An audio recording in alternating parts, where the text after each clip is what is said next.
Bienvenue sur TS TV. TS TV, la chaîne de vérité.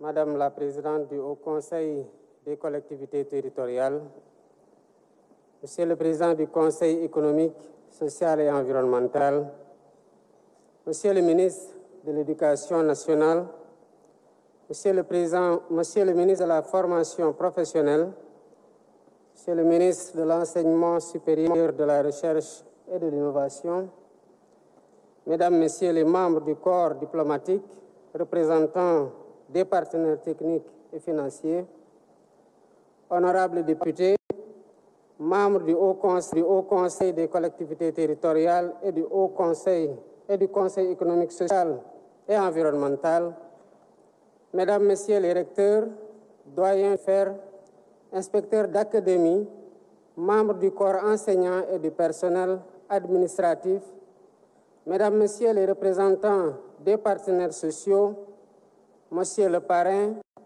Mesdames, Messieurs les membres de la famille du parrain, chers parents d'élèves, chers lauréates et lauréats, chers invités, Mesdames et Messieurs. La cérémonie solennelle de distribution des prix aux lauréats du concours général est assurément un de ces importants qui rythment la vie de notre nation. Elle nous offre l'occasion de célébrer les meilleurs élèves des classes de première et de terminale qui se sont distingués par des performances exceptionnelles. Cette cérémonie n'est pas seulement une reconnaissance de votre travail acharné et de vos talents exceptionnels. Elle est aussi une célébration de l'avenir radieux que nous souhaitons bâtir ensemble pour notre cher Sénégal. Chères lauréates, chers lauréats, votre réussite est le fruit de vos efforts, de l'accompagnement de vos familles, de l'engagement sans faille de vos enseignants. Nous vous donnons aujourd'hui un exemple en vous portant en triomphe, car vous représentez ce que le système éducatif a de meilleur à offrir.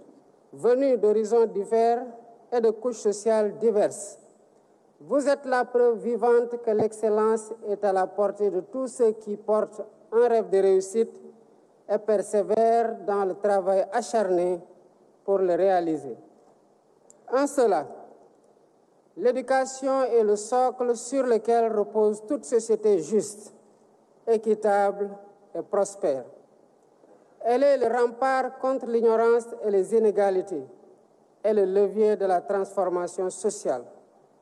Nous devons donc garantir à chaque enfant, qu'il soit en milieu urbain ou rural, les mêmes opportunités de réussite. Pour ce faire, nous travaillons au renforcement et à la modernisation des infrastructures scolaires, mais également à la formation des enseignants et à l'amélioration des conditions d'exercice de leur noble métier avec des contenus pédagogiques pertinents et adaptés aux défis du XXIe siècle.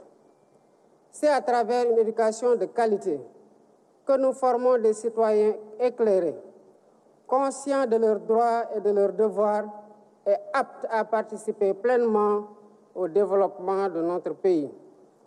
Cela témoigne de la noblesse de la fonction enseignante, qui n'a d'égal que la passion de nos enseignants pour la transmission du savoir et de l'élévation de l'esprit. Je tiens ainsi à féliciter chaleureusement tous les acteurs de l'éducation, enseignants, élèves, parents d'élèves.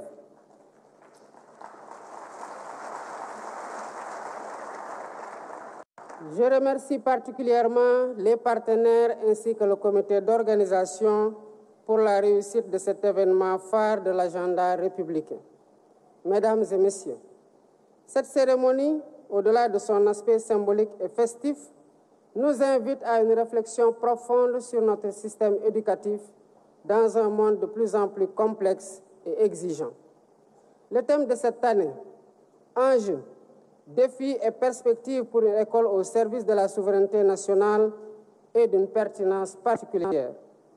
Il interroge la place fondamentale de l'école dans notre programme de gouvernement et nous oblige à repenser le système éducatif pour en faire un véritable levier de notre souveraineté nationale. Cette option a été brillamment développée par M. Waliba, professeur de lettres modernes au lycée Cheikh Hamidou Kane de Mbao, que je félicite pour la qualité remarquable de son exposé, qui a fait ressortir clairement la volonté de transformation systémique de notre pays pour renforcer notre souveraineté. Notre jeunesse dynamique et engagée a un rôle crucial à jouer dans cette perspective. Elle y parviendra grâce à un système éducatif qui intègre les valeurs africaines et surtout les langues nationales. Un système qui aspire à être autonome, inclusif et de qualité en vue de parvenir à la société éducative que nous souhaitons ardemment. Cette société éducative sera le fruit de la transformation systémique du Sénégal qui elle-même passera nécessairement par le renouveau et le repositionnement stratégique de l'école dans les valeurs, ambitions et les ambitions culturelles de notre société. Ce renouveau de l'école se fera entre autres par le développement du numérique à l'école avec l'impératif d'accentuer la digitalisation intégrale du système éducatif. Par ailleurs, un programme de recrutement d'enseignants permettra de combler le déficit actuel et d'éliminer les classes multigrades et double flux, ainsi que les abris provisoires à l'horizon 2030. Poursuivant le même objectif, les conditions pédagogiques et techniques seront améliorées en développant des filières d'apprentissage pratique pour répondre à des besoins spécifiques de main-d'œuvre de qualité. Mesdames et messieurs, notre pays a un besoin urgent de renforcer l'enseignement des sciences et des mathématiques afin d'accroître considérablement le nombre d'élèves dans les filières scientifiques. Cette année, nous avons eu moins de 17% de candidats au baccalauréat dans les séries scientifiques et techniques. Cette régression des candidatures scientifiques au baccalauréat doit impérativement s'arrêter pour éviter d'hypothéquer nos ambitions légitimes de souveraineté alimentaire, pharmaceutique, numérique, technologique et même en matière de sécurité. Le Sénégal a besoin de scientifiques pour faire face aux défis du temps présent et à venir. En réalité, le monde dans lequel nous vivons, en compétition avec d'autres pays et avec d'autres peuples, est un monde de connaissances, particulièrement de la connaissance scientifique, technologique et numérique. Aussi, la conquête des souverainetés auxquelles je vous invite passe nécessairement par la maîtrise des sciences, des mathématiques, des technologies et du numérique. C'est pourquoi j'invite les apprenants à redoubler d'efforts pour s'approprier les sciences, les technologies et les mathématiques. J'invite aussi les pédagogues à réfléchir sur les voies et moyens de faire de notre système éducatif un espace attractif d'apprentissage des sciences et des technologies. Un espace qui forme des élèves créatifs, dotés de capacités d'innovation. L'enseignement technique et la formation professionnelle seront des leviers d'industrialisation, de valorisation des ressources et d'amélioration de l'employabilité des diplômés. Nous comptons renforcer la carte nationale des établissements d'enseignement technique et diversifier les offres de formation pour une éducation plus inclusive et de qualité. L'éducation des enfants et des jeunes en situation de handicap étant pour nous une priorité nationale, nous devons construire des instituts spécialisés et renforcer le système des assistants de vie scolaire tout en mettant aux normes toutes les infrastructures. Mesdames et messieurs, mettre l'école au service de la souveraineté nationale, c'est aussi poursuivre l'intégration des langues nationales dans notre système éducatif.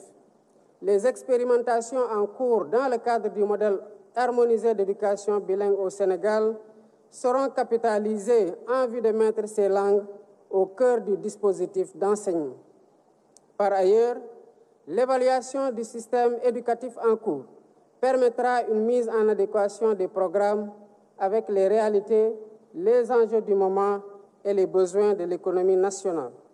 C'est dans cette perspective que j'ai instruit de renforcer le rôle et la place de la Faculté des sciences et techniques de l'éducation et de la formation FASTEF et de l'UFR des sciences de l'éducation, la formation et du sport, ainsi que des écoles nationales de formation d'instituteurs en vue de l'amélioration continue de la qualité des enseignements. Mesdames et messieurs, pour la présente édition, j'ai choisi comme parrain un homme d'exception, un homme de science qui fait la fierté de notre pays en Afrique et dans le monde. Je veux nommer le professeur Mamadou Sangaré. Produit de l'école coranique, ce mathématicien devenu professeur titulaire de classe exceptionnelle des universités a été directeur du laboratoire d'algèbre, de cryptologie, de géométrie algébrique et application de l'université Cheikh Anta Diop, responsable de la commission recherche et innovation de l'Union mathématique africaine, président de la Société mathématique du Sénégal, directeur général de l'enseignement supérieur, conseiller scientifique de la Commission nationale de cryptologie, membre de l'Académie nationale des sciences et techniques du Sénégal.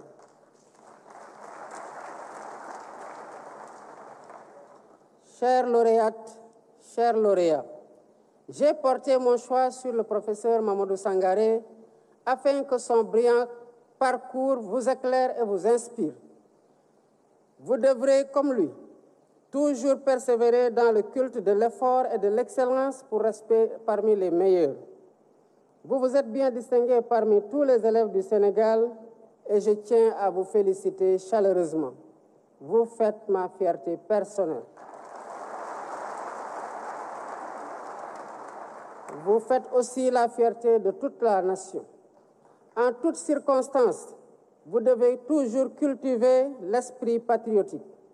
La nation toute entière place beaucoup d'espoir en vous pour continuer à rayonner.